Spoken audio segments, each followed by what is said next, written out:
Fala pessoal, tudo beleza? Professor André Cordeiro na área. E dessa vez vamos discutir aqui um pouquinho sobre pneumotórax. Então, o pneumotórax ele faz parte ali, né, das doenças da pleura.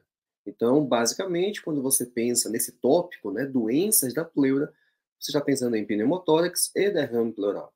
Então, no vídeo de hoje, iremos discutir sobre o pneumotórax, conceituar como se dá o diagnóstico, quais são os tipos e pincelar as formas de tratamento.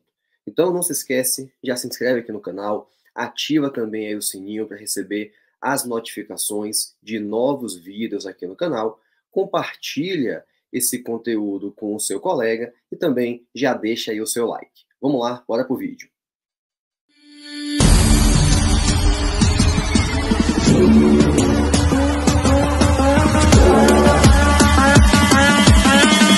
Beleza, gente. Inicialmente, vamos conceituar o que é um pneumotórax. Então, vejam, pneumotórax é presença de ar na cavidade pleural. Vamos lembrar do seguinte, lá do ponto de vista anatômico, é importante lembrar que você tem aqui o pulmão, tá? E que esse pulmão, ele é revestido. Então, basicamente, você tem ali as pleuras, sendo uma que está em contato direto com a víscera, né, com a víscera pulmão, então ganhou de pleura visceral, e uma outra que está ali em contato com a parte interna da caixa torácica, que recebe o nome de pleura parietal. Esse espaço é um espaço virtual que ele é preenchido com líquido, líquido esse chamado de líquido pleural. Nessa região não existe a presença de ar, tá? Então é só o líquido, e esse líquido ele tem ali a função de facilitar o deslizamento, diminuir atrito e aumentar também a adesão entre essas pleuras. Só que existem algumas situações, e daqui a pouco veremos quais são, que podem gerar e, nesse momento, existirá a presença de ar nessa cavidade pleural. Lembrem o seguinte, existe um movimento de ar e de água, e de líquido, ele sempre ocorre por uma diferença de pressão. Então, sai de onde tem mais para onde tem menos. Vamos pensar no seguinte, a nossa pressão atmosférica é uma pressão positiva. A nossa pressão intrapleural é uma pressão negativa. Lembra que eu falei do líquido pleural que tem aqui nessa região? Pois, esse líquido, juntamente com outros fatores, fazem com que a pressão intrapleural, a pressão na cavidade pleural, fique negativa. Nesse momento, também entenda que a pressão dentro do alvéolo tende a ser positiva. A pressão dentro do pulmão tende a ser positiva. Então, falei no início, o movimento do gás, do ar, é de onde tem mais para onde tem menos. Então, vejam que sempre onde tem a pressão negativa é no espaço pleural. E onde tem a pressão positiva é na atmosfera ou no próprio pulmão. Portanto, se em algum momento existir comunicação entre essas duas partes, seja atmosfera e espaço pleural, seja pulmão e espaço pleural, o ar se moverá de onde tem mais para onde tem menos, fazendo com que essa pressão aqui se torne positiva, visto que agora existe a presença de ar nessa região, beleza? Então vamos entender o porquê esse ar pode chegar nessa região. Existem 3 tipos de pneumotórax principais, tá? O espontâneo, traumático e iatrogênico. O espontâneo, ele pode ser dividido em primário, pneumotórax espontâneo primário, e espontâneo secundário. Qual a diferença? No primário, o pneumotórax existe, só que ele não está associado com a doença pulmonar de base. Então pense comigo no seguinte, você tem um paciente que ele cresceu muito rápido, tá? Ele cresceu, o crescimento dele longitudinal foi muito rápido. E nessa situação, em algumas pessoas, pode ocorrer o rompimento dessa pleura devido a esse crescimento muito rápido. Então, vejam, é espontâneo, às vezes o paciente ele tosse. Nessa que ele tossiu, aumentou a pressão, essa pleura já estava no seu limite, rompeu. Então, é espontâneo, porque não houve nenhum mecanismo de lesão, né, mais agudo, só que ele é primário. Por quê? Porque não teve nenhuma doença pulmonar de base. Já o secundário, no secundário, o mecanismo é o mesmo. Então, assim, não tem nenhum trauma, tá? Entretanto, pode ser uma inspiração mais profunda, pode ser a realização de uma tosse, né? Nesse momento, a pressão também aumenta e algumas bolhas que podem existir nesse pulmão rompem.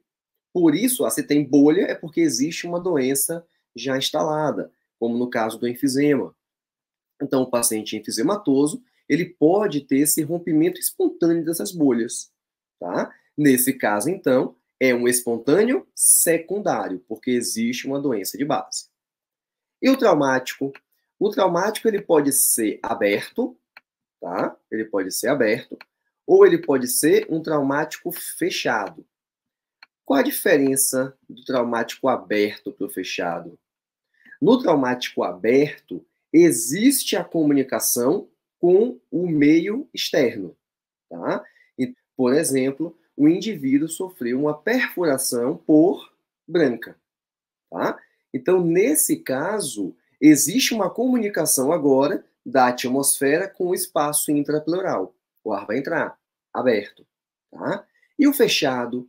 No fechado, não existe essa comunicação.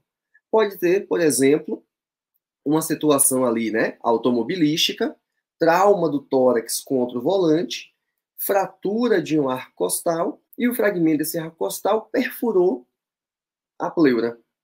Então, se perfurou a pleura, existe extravasamento de ar, entretanto, não existe nenhuma comunicação com o espaço externo, né, com o ambiente externo. Então, é um traumático fechado. E o iatrogênico? O iatrogênico, ele é consequência, é secundário a algum erro de procedimento, tá? Pode ser, exemplo, a punção de um acesso na região, na veia subclávia, tá? Como essa veia subclávia, ela está muito próxima à parte, né, o ápice do pulmão, o que é que pode acontecer? Durante a punção, acaba perfurando, né, transfixar, passar pela veia e atingir o ápice pulmonar. É um pneumotórax. Iatrogênico, tá? Por quê? Porque foi um erro ali durante o procedimento. Beleza? Lembrar que todos esses aqui, e principalmente o traumático e iatrogênico, eles podem gerar um outro tipo de pneumotórax, que é chamado de pneumotórax hipertensivo, tá? O hipertensivo não é porque ele vai, por exemplo, aumentar a pressão do paciente. O hipertensivo é por quê? Porque nesse pneumotórax tem tanto ar na cavidade que esse ar começa a pressionar as regiões mediastinais, né, as estruturas mediastinais. Então, ele começa a pressionar, por exemplo, no coração. É por isso que é muito comum nesses pacientes eles apresentarem hipotensão e uma taquicardia inicial. Ela vai tentar, né, o coração vai tentar compensar essa baixa pressão, aumentando a frequência cardíaca. Isso é chamado de pneumotórax hipertensivo. Como se dá o diagnóstico? História clínica, tá? Então, o paciente ele já tem uma doença pulmonar de base, é um paciente que está ali no estirão de crescimento, tá? Ele teve algum trauma motociclístico, automobilístico, né? Alguma perfuração. Então, você já tem ali uma história clínica. O exame físico, daqui a pouco iremos entender como é que fica a inspeção, a palpação, a percussão e a ausculta desse paciente.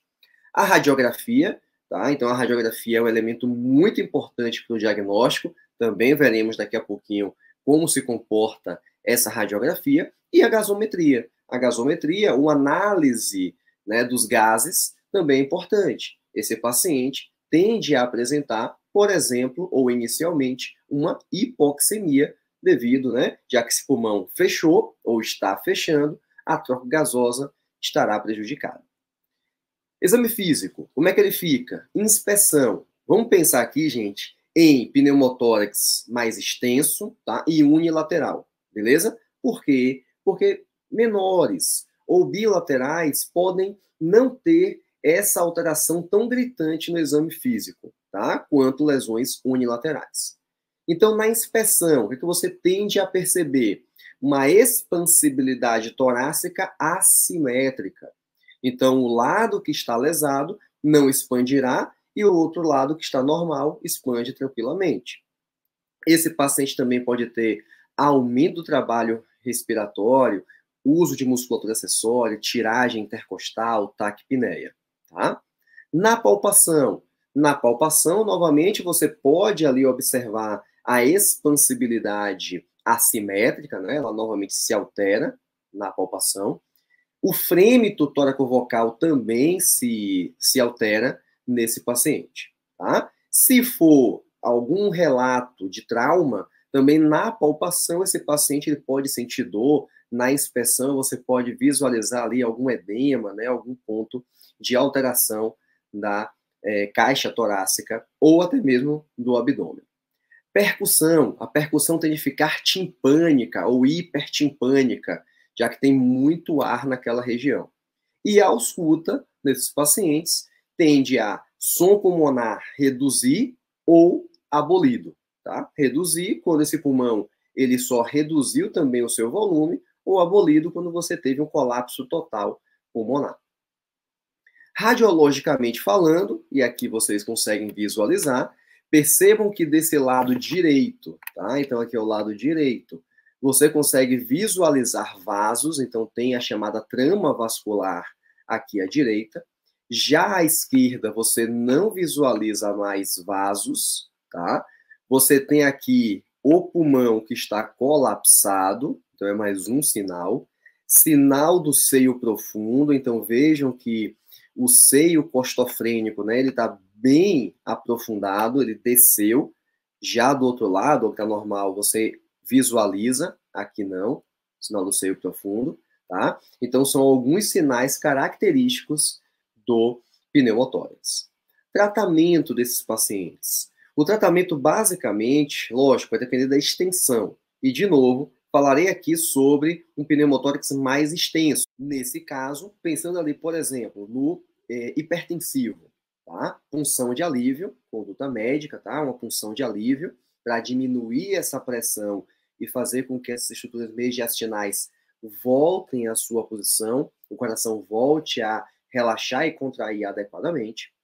Você também pode pensar em algumas situações em drenagem torácica em selo d'água, então passar um dreno nesse tórax para remover esse ar, tá? Junto a um selo d'água, então você cria ali uma válvula unidirecional, onde o ar poderá sair, mas não existirá caminho de retorno para esse componente gasoso, beleza?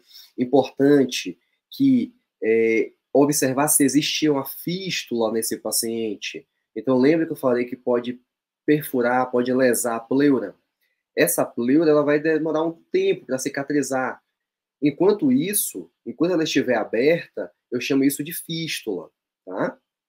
Como saber se essa fístula fechou ou não? Radiologicamente falando, não dá para saber. Mas posso utilizar, por exemplo, o próprio dreno. Porque enquanto o dreno estiver borbulhando, quer dizer que a fístula está aberta. Dreno parou de borbulhar, fístula fechada. Lembrando que nas primeiras 24, 48 horas, esse dreno ele pode borbulhar mesmo sem ter fístula. É apenas o ar saindo dessa região. Tá?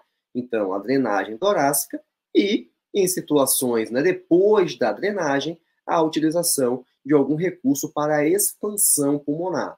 Beleza? Só de tirar o ar, esse pulmão tende a voltar, a começar a retornar ao seu tamanho, mas alguma técnica com pressão positiva pode ser necessária para restabelecer o tamanho e o volume pulmonar. Então é isso, gente. Espero que vocês tenham aproveitado mais essa aula aqui no canal, tá? Hoje falamos sobre pneumotórax. Então não se esquece, se inscreve aqui no canal, também ativa aí o sininho. Toda semana, 2 vídeos aqui no canal. Se sobre fisiologia, sobre patologia respiratória, cardiovascular, UTI, pesquisa científica, tudo isso você encontra por aqui. Então ativa aí o sininho, deixa o seu like e compartilhe esse conteúdo com seus colegas. Até o próximo vídeo.